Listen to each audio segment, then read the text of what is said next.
Next देखो question number 6। तो बच्चा अगर आपने क्वेश्चन नंबर 5 तक नहीं देखे तो प्लीज देख लीजिए। कॉन्सेप्ट हमारा स्ट्रॉन्ग होना चाहिए, तभी हमें मजा आएगा पढ़ने में। देखो फॉर्मूले रटना एक अलग तरीका है, एक कॉन्सेप्ट समझना दूसरा मेथड है। तो मैं तुम्हारे को फॉर्मूले के बेसिस पे क्वेश्चन भी समझाऊंगा और साथ साथ में कॉन्सेप्ट के अकॉर्डिंग भी क्वेश्चन सोल्व करने सिखाऊंगा, जिससे आप किसी भी क्वेश्चन में फंसोगे नहीं। ओके, तो बड़े आराम से समझना चीजों को। तो बात करते हैं क्वेश्चन नंबर 6 की। क्वेश्चन नंबर 6 हमें कह रहा है Rekha bought a refrigerator for ₹9,000। अब खरीदा है तो कॉस्ट प्राइस होगी। Okay, she spend ₹500 on transportation. देखो जब भी आप कोई आइटम खरीदते हो और उसके ऊपर कुछ एक्स्ट्रा रुपए खर्च करते हो, उसको हम क्या बोलते हैं? जल्दी बताओ मुझे कि अगर आपने कोई चीज खरीदी और कुछ पैसे उसके ऊपर स्पेंड किए, खर्च किए, तो उस खरीद एक्स्ट्रा खर्च करने वाले पैसे को हम क्या बोलते हैं? ओवरहेड्स बोलते हैं। क्या बोलते हैं बच्चा? ओवरहेड्स। तो यहाँ पे 500 रुपए ओवरहेड लग गए हैं क्योंकि वो ट्रांसपोर्टेशन पे लगे हैं। एंड ₹800 ऑन रिपेयर, तो ये रिपेयर पे पैसे लगे, ये भी ऑब्वियसली उस चीज को सही करने में लगे हैं, तो ये भी क्या है? उसका ओवरहेड है। तो जब हमारे पास एक चीज खरीदने के पैसे हो, साथ में कुछ ओवरहेड्स भी गिवन होते हैं, तो हम पहले कॉस्ट प्राइस लिखते हैं, फिर टोटल कॉस्ट प्राइस लिखते हैं। ठीक है, क्या ये बात क्लियर है? तो आप सबसे पहले लिखेंगे सॉल्यूशन में कॉस्ट प्राइस ऑफ रेफ्रिजरेटर। ठीक है ना, इस रेफ्रिजरेटर का कॉस्ट प्राइस कितना है? तो आप देखो हमने खरीदा तो इसको 9,000 रुपए में, ₹9,000 में। ठीक है, स्पेंड ऑन ट्रांसपोर्टेशन, ट्रांसपोर्टेशन पे कितना रुपए खर्च हुआ तुम्हारा? तो आपने कहा ₹500। मैंने कहा वेरी गुड, 500 रुपए तुमने ट्रांसपोर्टेशन पे खर्च कर दिए। And on spend on repair, repair पे कितने रुपए खर्च किए तुम लोगों ने? तो आपने कहा सर हमने ₹800 रिपेयर पे खर्च कर दिए। ओके, तो नाउ मैं लिख सकता हूं यहाँ पे total cost price. Total cost price क्या होती है sir? Cost price plus overheads, जितने भी एक्स्ट्रा खर्चे उस आइटम पे हुए वो सारे। तो आपने लिखा 9,000 रुपए में तो मैंने खरीदा था, प्लस 500 रुपए मैंने ट्रांसपोर्टेशन के लगाए और ₹800 मैंने किसके लगाए हैं? जल्दी बताओ। ₹800 रिपेयर के लगाए। तो अगर आप इन तीनों क्वांटिटीज को ऐड कर देते तो आपका अमाउंट हो जाता है ₹10,300।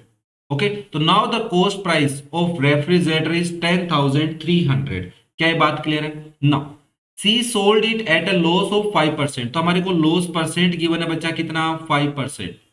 हमसे कह रहा है सेलिंग प्राइस बताइए। तो आप सेलिंग प्राइस का फॉर्मूला लगाओ। यहाँ पे आपके पास टोटल कॉस्ट प्राइस है, इसको आप कॉस्ट प्राइस कंसीडर करनी है, ये लॉस परसेंट है। तो सेलिंग प्राइस का फॉर्मूला क्या होता है? सेलिंग प्राइस का फॉर्मूला होता है कॉस्ट प्राइस इनटू लॉस है, तो 100 minus loss percent divide by 100। Okay, now देखो फॉर्मूला, अदरवाइज तुम सेलिंग प्राइस निकालते तो कैसे निकालते? Cost price minus cost price और loss percent of cost price. ये इसका कॉन्सेप्ट है कि कॉस्ट प्राइस में से माइनस कर दो जितने का लॉस हुआ है, loss percent of cost price. तो आपके पास सेलिंग प्राइस आती है, इन दोनों में से कॉस्ट प्राइस कॉमन ली गई है और फिर इसको सोल्व किया गया है। ओके, अरे फॉर्मूला इसी से तो बना है। ठीक है, प्रॉफिट होता था यहाँ पे प्लस लग जाता है, तो ये कॉन्सेप्ट साथ साथ में लिखते चलना, समझ में आ जाएगा, कोई दिक्कत नहीं होनी चाहिए। नाउ वैल्यू पुट कर दो भाई। तो आप लिखोगे 10,300, 100 माइनस 5 डिवाइड बाय 100। अब ये दोनों क्वांटिटी मल्टीप्लाई में, तो इस 20 से मैं इस 20 को कैंसिल कर सकता हूँ, इसको नहीं कर सकता क्योंकि इसके साथ प्लस माइनस हो रही है। तो आप यहाँ पे लिखेंगे selling price will be 103 into 100 minus 5, 95। बस हम इन दोनों को मल्टीप्लाई कर देना है, तो आपके पास अमाउंट आ जाएगा 9785। तो आप लिखेंगे so selling price of refrigerator, ठीक है ना, इस रेफ्रिजरेटर का सेलिंग प्राइस कितना हो जाएगा? ₹9,785। देखो ये फॉर्मूला तो मेरे हिसाब से हर बच्चे को याद हो गया होगा, रट लिया होगा तुम लोगों ने। ठीक है, पर समझ के भी चलना कि साथ में सेलिंग प्राइस, अगर हमारे को कॉस्ट प्राइस और लॉस परसेंट गिवन होता तो कैसे कैलकुलेट करते हैं। तो ये था बच्चा आपका क्वेश्चन नंबर 6।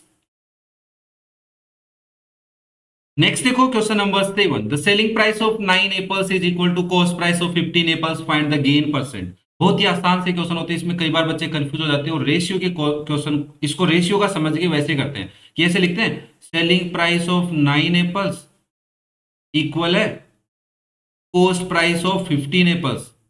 फिर आप रेशियो लिख देते हो selling price divide by cost price equals to, ये नीचे चला जाएगा वो ऊपर रहेगा 15/9। ऐसे नहीं करना होता है ना, शॉर्टकट में ठीक है कोई दिक्कत नहीं है, बट इसको प्रॉपर तरीके से लिखेंगे कैसे वो समझते हैं। तो हम सबसे पहले देखो क्वेश्चन की जो इन्फॉर्मेशन है उसी को यूज में लेंगे। बहुत ही आसान क्वेश्चन है। ऐसे जब भी क्वेश्चन आए जिसमें पैसों की कहीं पे बात ही नहीं हो और हमसे डायरेक्ट गेन और लॉस पूछता है तो कैसे करता है। देखो आप सबसे पहले कहोगे कि according to question selling price of 9 apples equal है कॉस्ट प्राइस ऑफ 15 एप्पल्स के, यस और नो। अब मुझे एक बात बताओ, जब तुम्हारे को लॉस और गेन पता करना हो परसेंट में तो आपको क्या चाहिए? हमें सर सेम क्वांटिटी, मतलब 9 एप्पल्स है तो 9 एप्पल्स की कॉस्ट प्राइस और सेलिंग प्राइस दे दो, हम क्वेश्चन को सोल्व कर देंगे। मैंने कहा ठीक है। देखो आपके पास कॉस्ट प्राइस भी है, सेलिंग प्राइस भी है, बट एक्चुअल में नहीं है ना, एक क्वांटिटी की नहीं है, तो आप लेट कर लो। यहाँ पे आपने लेट किया कि कॉस्ट प्राइस ऑफ 1 एप्पल कितनी हो जाएगी। मैंने कहा बच्चा 1 एप्पल की कॉस्ट प्राइस लेट कर लिया आपने ₹X, कोई दिक्कत नहीं है किसी को। नाउ देखो यहाँ पे 9 एप्पल लिखा हुआ है, तो कॉस्ट प्राइस ऑफ 9 एप्पल पता चल जाए, हाँ कैलकुलेट कर सकते हैं। सेलिंग प्राइस ऑफ 9 एप्पल के लिए क्या कैलकुलेट करना पड़ेगा? Cost price of 15 Apple. तो दोनों क्वांटिटी कैलकुलेट हो सकती है, कैसे? देखो आप कहोगे कॉस्ट प्राइस ऑफ 9 एप्पल क्या हो जाएगा? अगर एक एप्पल की कॉस्ट प्राइस ₹X है तो 9 एप्पल्स की कॉस्ट प्राइस कितनी हो गई? 9X। मैंने कहा वेरी गुड। सिमिलरली अगर मैं तुमसे ये कहूंगी कॉस्ट प्राइस ऑफ 15 एप्पल्स क्या हो जाएगी, तो आपने कहा ये तो बहुत आसान है। मैंने कहा कैसे? 1 एप्पल की ₹X है तो 15 की हो जाएगी ₹15X। ये बात समझ में आई? अब क्वेश्चन की इंफॉर्मेशन के काम में ले लो, तो आप लिखोगे so selling price of 9 Apple क्या हो जाएगी?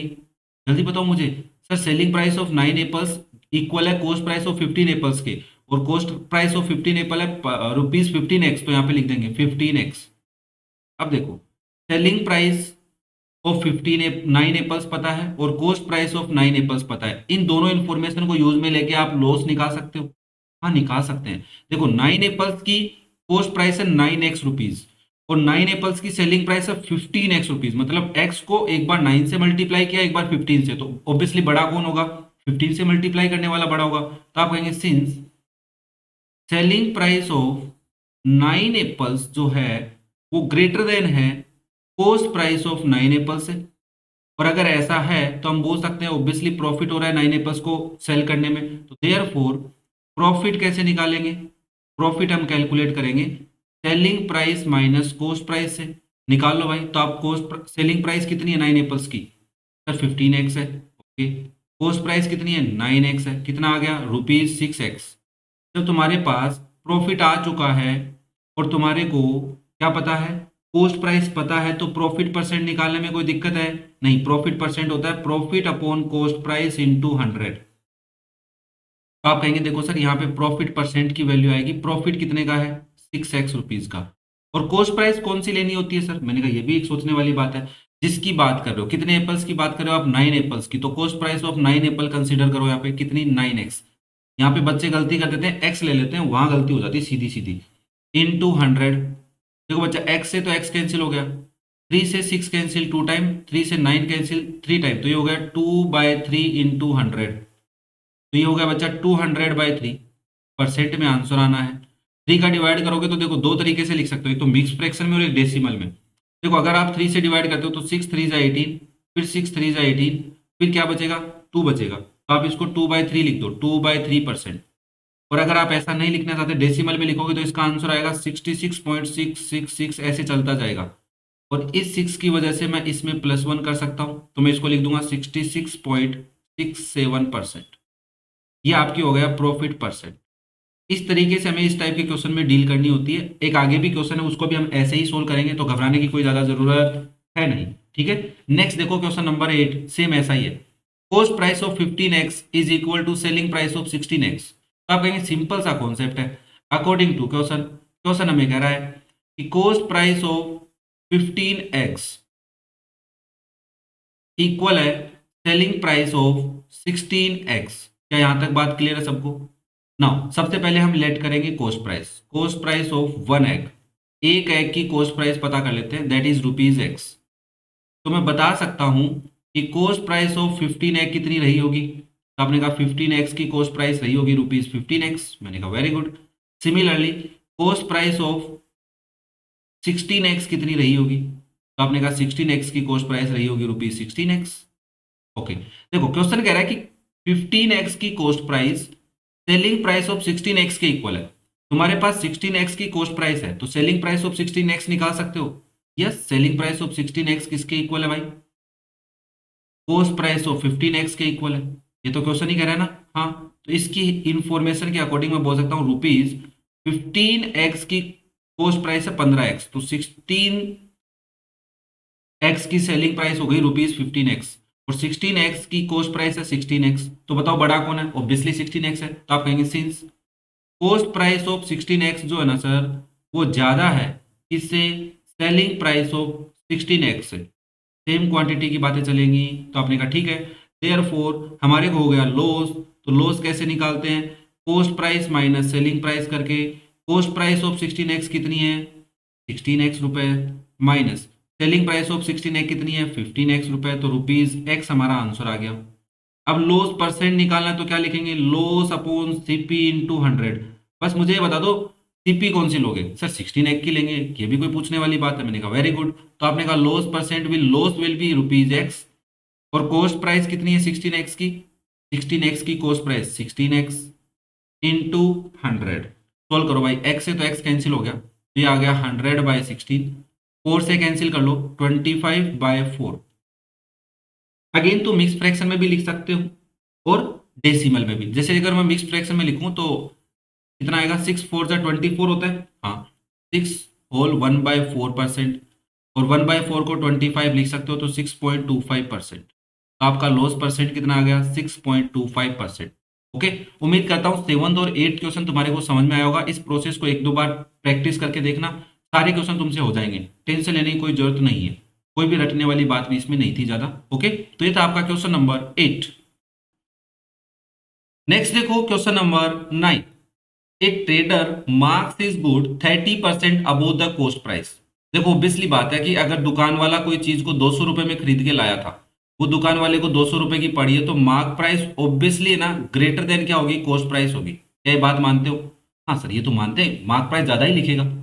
दुकान वाला किसी आइटम के ऊपर अगर कोई स्टिकर लगाएगा तो उस पर जितने रुपए में खरीदी थी उससे ज्यादा रुपए लिखेगा। तो यही बात हमें कह रहा है कि कितने ज्यादा लिख रहा है, वो कह रहा है 30% अबो लिख रहा है। तो मैं इसे बोल सकता हूँ क्या कि सर मार्क प्राइस क्या है? मार्क प्राइस है 30% अबो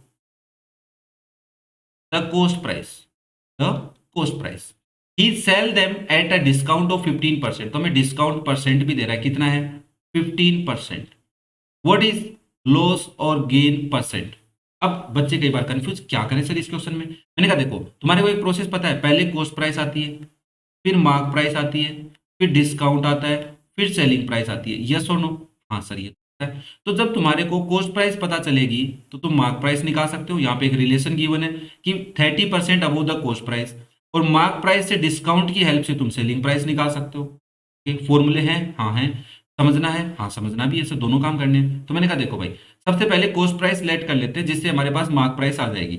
मार्क प्राइस से डिस्काउंट परसेंट दे रखा है, इससे हम सेलिंग प्राइस पे पहुंच जाएंगे, और फिर हम कॉस्ट प्राइस और सेलिंग प्राइस को कंपेयर करके लॉस और प्रॉफिट बता सकते हैं। अब थोड़ी सी कैलकुलेशन है, उसको तुम्हें समझना पड़ेगा। तो आप सबसे पहले बोलेंगे late cost price is rupees x.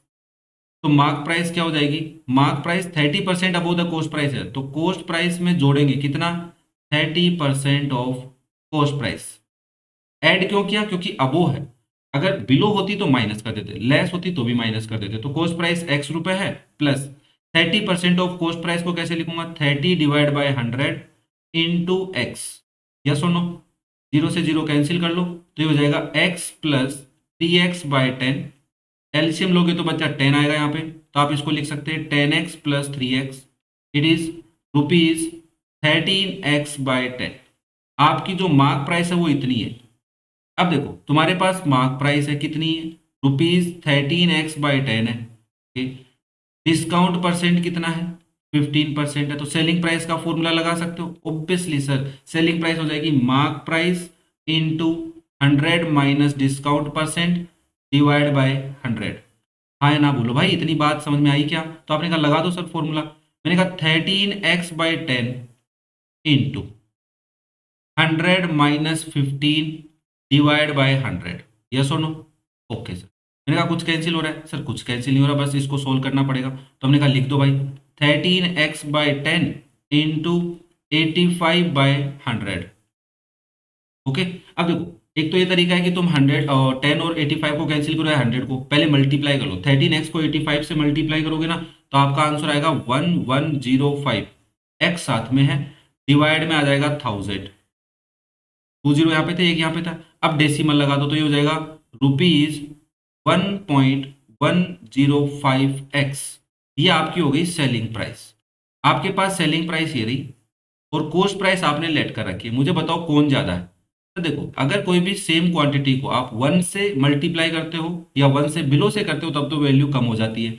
यहाँ पे x को मल्टीप्लाई किया है 1 से ज्यादा, 1.1 है ना, तो 1 से ज्यादा है तो ऑब्वियसली सेलिंग प्राइस ज्यादा है, तो हम बोलेंगे since selling price is greater than cost price. अब नेक्स्ट स्लाइड पे चलो, तो आप क्या निकाल सकते हो, प्रॉफिट निकाल सकते हो। प्रॉफिट क्या होगा, selling cost, selling price minus cost price हो जाएगा। सेलिंग प्राइस कितनी है, 1.105x माइनस एक्स, तो ये आपका प्रॉफिट आ जाएगा ₹0.105x। अब प्रॉफिट आ गया तो प्रॉफिट परसेंट ही हुआ होगा उसको, तो प्रॉफिट परसेंट कैसे निकालेंगे, profit upon cost price into 100। तो प्रॉफिट आपका 0.105x divide by x into 100। अरे भाई कॉस्ट प्राइस को तो x रुपए लेट कर रखा है ना, तो x से x कैंसिल हो गया, तो आपके पास आ गया 0.105 इंटू 100। कैसे करेंगे मल्टीप्लाई, डेसिमल हटा के करेंगे, तो 105 डिवाइड बाय 1000 इंटू 100, 20 से 20 कैंसिल, तो ये आ गया 105/10, जिसको आप लिख सकते हो 10.5%। तो आपके पास प्रॉफिट परसेंट कितने का हुआ, 10.5% का। अब ये देखो, जिसको पैटर्न समझ में आ रहा था ना कि सर ये कैसे सोल्व हुआ, तो जिसको ये पैटर्न पता है ना कि पहले कॉस्ट प्राइस आती है फिर मार्क प्राइस आती है, ऑब्वियसली कॉस्ट प्राइस से ज्यादा होती है मार्क प्राइस, फिर हमें डिस्काउंट मिलता है, फिर हम सेलिंग प्राइस पे पहुंचते हैं। अगर ये पैटर्न जिसको क्लियर है वो तो इस क्वेश्चन में सबसे पहले किसको लेट करेगा, ऑब्वियसली कॉस्ट प्राइस को।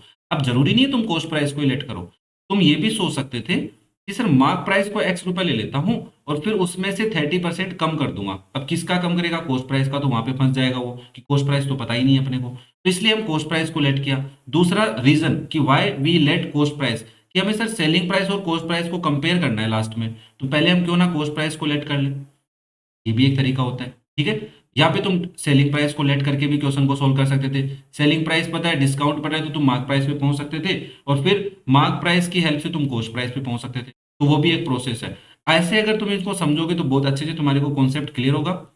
और अगर आपके टीचर को आप ये वीडियो शेयर कर सकते हो तो बहुत अच्छी बात है, उनको भी आप शेयर करो तो वो भी आपको ऐसे समझा समझा के क्वेश्चन समझा सकते हैं। ठीक है ना, क्लियर है क्या, तो बच्चा ये था आपका क्वेश्चन नंबर 9। नेक्स्ट देखो question number 10। Divyanshu boat A bed for ₹10,000, 10,000 रुपए में उसने बेड को खरीदा। Spend ₹1000 on it's repair, again से ओवरहेड आ गया क्या आपके पास, यस। एंड 500 फॉर ट्रांसपोर्टेशन, तो आप सबसे पहले सॉल्यूशन में लिखेंगे actual cost price of bed कितनी है आपके पास, दैट इज ₹10,000, यस और नो, यस।